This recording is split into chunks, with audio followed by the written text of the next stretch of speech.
What's good, everybody, and welcome back to Game Tape, the series where we break down life after the final whistle. I'm your host, Wes Whiteside, and this is a part of the Still Got Game community.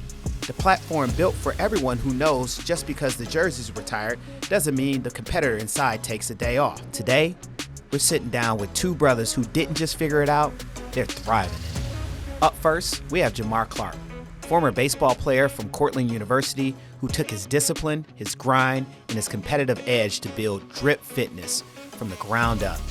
He's proof that the lessons from the diamond translates directly to entrepreneurship. And also joining us, we've got Antwan Cordy, former Syracuse University football player who went from making plays on the field to shaping the next generation. He's the founder and creator of AC8 Performance, pouring everything he learned from the game into developing young athletes through elite skill training. Two different sports, two different paths. But the same question we're all trying to answer: how do you take everything sports have taught you and translate it into your next chapter? Hey y'all, let's run the tape. Every business has an origin story, but for former athletes, that story normally starts with the question, what am I gonna do with all this energy, this drive, this discipline that sports gave me? What's up, brother? Jamar and Antwan answer the question of how they got their businesses started. Actually, I've always dreamed about opening a location at Syracuse University because I always wanted to cater to the individuals that were coming from the big city area and experiencing the big city vibe. I wanted to start it with my initials. Like, I'm very big on like my name and building my brand behind my name, right?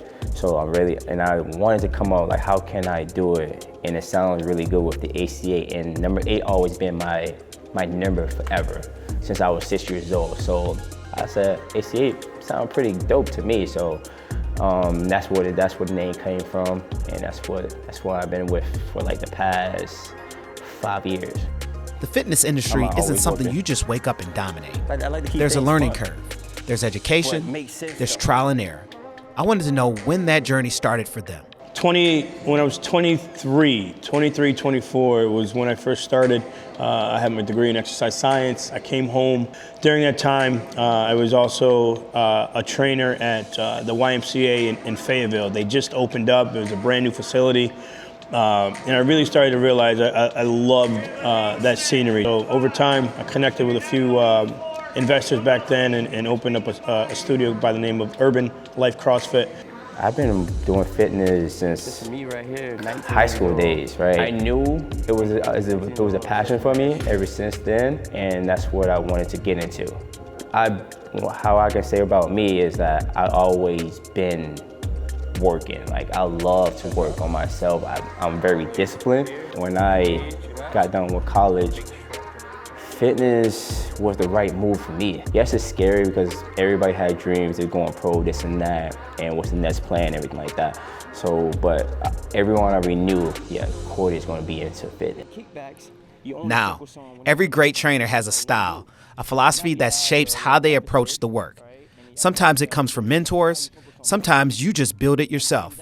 So I asked them about their training approach. My style of training is, I learned it's totally through experience and what it morphed into, right? I didn't really have a specific style. I do like the idea of continuous movement, I can say that, but I do like and love energy, and I feel like if I bring energy into the room, you will match that energy and vice versa. So before we even talk about the actual exercises, I think it's who you are as a person and how you connect with the athletes is really what makes the difference in the workout itself. Intentional. I'm very intentional. I'm very within the details. Every little thing matters when it comes to like subtle movement, whatever we may do with speed cuts or agility, ankle rotation, ankle placement, or strength and conditioning, keeping the chest up on RDL. That's what I'm actually big on, right? So that's why I base my program off that, and also the passion and the details behind it. All right, before we continue to talk about life after sports, we gotta talk about the athlete they were. Because everything they're building now, it started on those diamonds, on those fields, and in those locker rooms. Baseball. I stuck with baseball. Baseball was my sport of choice. It came to me very easily. I was good at it, and I played varsity since I was in 8th grade. I was getting a lot of scholarships in college, and the one big college I was getting ready to go to, I did not go because it was an all-boys school. I did not go because it was an all-boys school, and I was looking to go to college and also have a good time. But I ended up going to Casanova College my first year, and then transferring over to SUNY Cortland the following year. We ended up winning the College World Series my junior year in college, and it takes it from there. So I committed to Syracuse University in 2014. Committed, played as a defensive back. When I was committed, even before I was committed, my work ethic made me have a step on the person that is in front of me. Still brought the passion, still brought the work ethic. Also, the work ethic still literally with me till this day. Like, I want to say the sports actually taught me how to actually do things, and actually work through things, and actually see life differently, and not just be complacent or comfortable or anything like that. So being a college athlete, it was very fun, and it was very different. I had to learn a lot of things coming from Miami, Florida, that I never knew I would have to learn. This next part, this is the part we don't talk about enough. The moment when it's over. When you realize the identity you built for years, the athlete identity, it's gone. You got to figure out what comes next. I asked him about that exact moment. I think the exact moment was my senior year in college. I was moved to third base for my senior year. You got to remember, we won the World Series with me as a center fielder, right? So for me, my senior year, I thought I had it all made.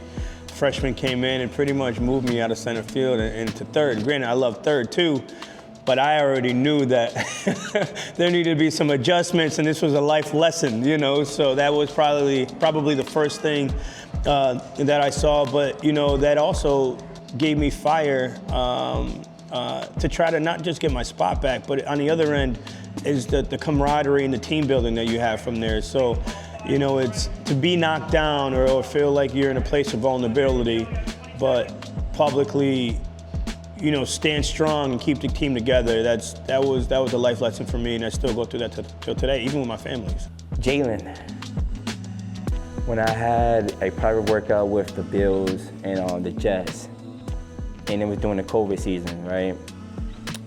Jalen was born with that knot. And Jalen is who?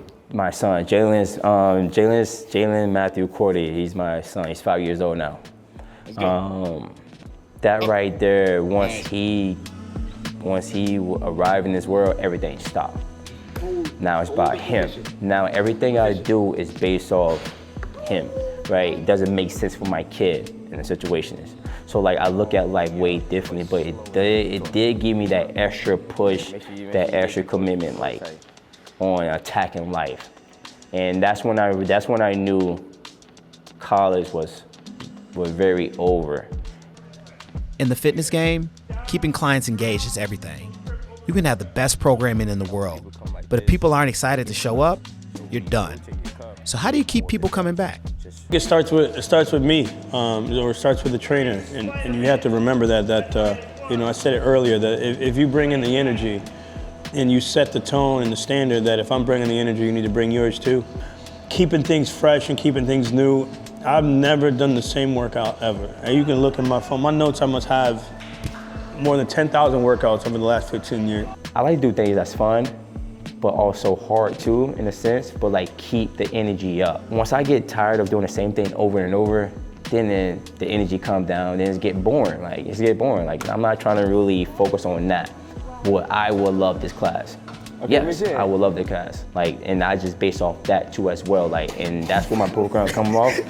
Everything is new. I want everything to be new. And finally, I wanted to know where they see this going. Because building a business is one thing, building a legacy, that's another level. Looking forward to, we want to open 2 more locations and kind of the same concept. One is a small town with a big college. So we're talking about Gainesville, like Florida Gators, right? Going down to Florida. Or we were talking about Chapel Hill, going to UNC and being in Carolina. So I don't want to open up another one in Syracuse. If I do open up 1 or 2, it will be in the same environment that we're in right now in a different state.